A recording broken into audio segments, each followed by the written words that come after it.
Kripke Enterprises was founded in 1993 by my parents, Larry and Joni Kripke. We started out as a very humble non-ferrous, which means doesn't stick to a magnet, metal brokerage company.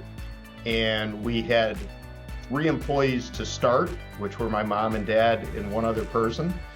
We currently have 68 employees in 4 states. And last year we did a little bit shy of $375 million in sales. And we have a few different divisions, but mainly we're big in recycling, and we're also big in aluminum coil products that go into the building and construction market. We feel it's very important to create a safe place to work on 2 fronts. One is we're in an industry that can be dangerous. We're recycling metal, where we have forklifts buzzing around a warehouse. We have equipment that can be dangerous. And we feel it's very important to protect our workers, create a safe place for them to be. But they also have to feel safe in that they have food security. Do we pay them enough?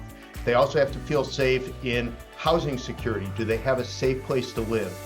And those are some of the things that we do here, that we try to think beyond just when they're here for their 8 or 9 hours a day, to make sure that they feel safe and secure and can put in their best effort here when they're here.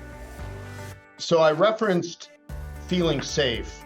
And one day I was walking through the warehouse and I was talking with one of my employees, and it was a beautiful summer day. And I said, "Were you outside over the weekend?" And he said, "No, we can't go outside in our area because there's too many drive-by shootings and I can't let my kids play outside."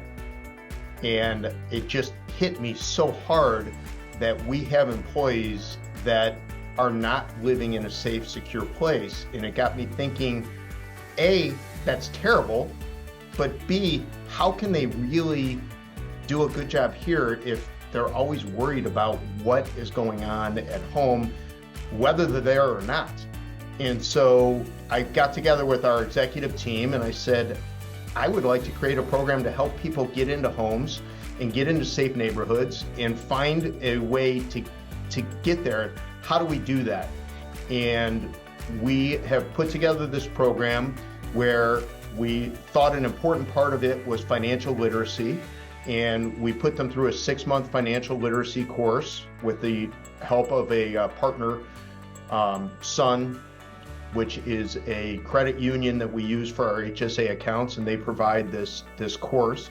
And if they go through that course, we will help them make a down payment on a house, and then we will help pay their mortgage for a period of 3 years, as long as obviously they continue to work here. I remember when I first started, we had sit downs, and I had only been here for 3 months, and they asked me what my goals were. And it wasn't just work goals, it was personal goals, things that I wanted to accomplish in my life. And one of those things, like the first thing on that list, was I wanted to buy my own home. I wanted to be secure in my own home. And they saw that. They sat down and they figured out a plan to make sure that we could have what we wanted and we needed. And I think that's what people really need to do, is listen to what their employees genuinely want with their lives outside of work. It makes them much more happy and excited to come in. Kripke, they're like family. I'm grateful, and all the joy that comes along with owning a home, having my kids there, my wife, my grandkids. I love it. I'm grateful for Kripke of helping me, and Sun Federal Credit Union that helped me out too, of learning how to manage my money and how to own a home, and what gave me all the information of what to do. There was this guy named Zig Ziglar who used to go around and teach about positive attitude. And one of the things he used to say is, people don't care how much you know until they know how much you care.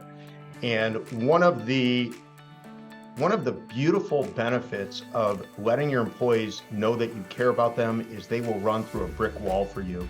And people talk about culture all the time, and they say, oh yeah, it'd be easy to create a positive culture, we just have to make money first. But the reality is it's the opposite. You have to create the culture first, then your employees will run through a brick wall for you, and then you'll turn it into a really profitable enterprise.